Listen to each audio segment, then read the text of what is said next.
যুবক রুটি বানায় আর পরে আস্তাগফিরুল্লাহ, রুটির দলা বানায় পরে আস্তাগফিরুল্লাহ, খামির বানায় আর পরে আস্তাগফিরুল্লাহ, রুটি নিয়ে উনুনের ভিতরে চুলার ভিতরে সেকা দেয় আর পরে আস্তাগফিরুল্লাহ, দোকানদারের কাছে কেউ আসলেই সে রুটি দেয় আর পরে আস্তাগফিরুল্লাহ, ক্রেতার কাছ থেকে টাকা নিয়ে ক্যাশ বক্সে রাখে আর কি পড়ে, আবার রুটি বানানো শুরু করে আর কি পড়ে, খালি এইটাই পড়তেছে। ইমাম আহমদ ইবনে হাম্বল তো অবাক, কিরে এটা আবার কেমন যুবক, খালি আস্তাগফিরুল্লাহ।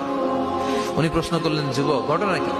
আসার পর থেকেই তোমার দেখতেছি তুমি রুটি বানাও, রুটি বিক্রি করো আর পড়ো আস্তাগফিরুল্লাহ, মালাকা ইয়া শাবাব। যুবক বলে, আস্তাগফিরুল্লাহ আমার সবচেয়ে বেশি পছন্দের আমল, আমি সব সময় আঠার মতো ইস্তেগফারের সাথে লেগে থাকি আর সব সময় পড়তে থাকি আস্তাগফিরুল্লাহ, আর এর বদৌলতে আল্লাহ আমারে মুস্তাজাবুদ দাওয়া বানিয়ে দিয়েছে। আহমদ ইবনে হাম্বল তো অবাক, আনতা মুস্তাজাবুদ দাওয়া, তুমি মুস্তাজাবুদ দাওয়া, রুটিওয়ালা। আমি এত বছর হাদিস পড়াই, আমিও তো মুস্তাজাবুদ দাওয়া না, আর তুমি রুটি বেচো বাজারে, তুমি মুস্তাজাবুদ দাওয়া, তুমি দোয়া করলেই সব কবুল হয়ে যায়। যুবক বলে, না আনা মুস্তাজাবুদ দাওয়া, আমি আমার জীবনে যত দোয়া করেছি কবুল করে নিয়েছে কে? সব দোয়া কবুল করে নিয়েছে আল্লাহ, একটা দোয়া ছাড়া। কয়টা? আহমদ ইবনে হাম্বলের কৌতূহল, কিউরিয়াসিটি আরো বেড়ে গেল, কি সব দোয়া কবুল হয়েছে একটা দোয়া ছাড়া? মাযালিকা দোয়া ইয়া শাব, কি সেই দোয়া?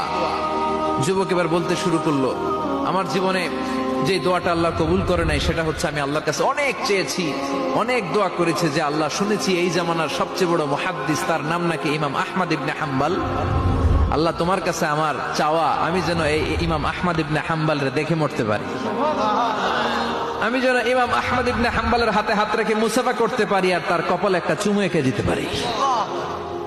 আহমদ ইবনে হাম্বল আবেগপ্রবণ হয়ে গেলেন, চোখের পানি ছেড়ে দিলেন, বললেন, যুবক তোমার এই দোয়াটাও কবুল হয়ে গিয়েছে।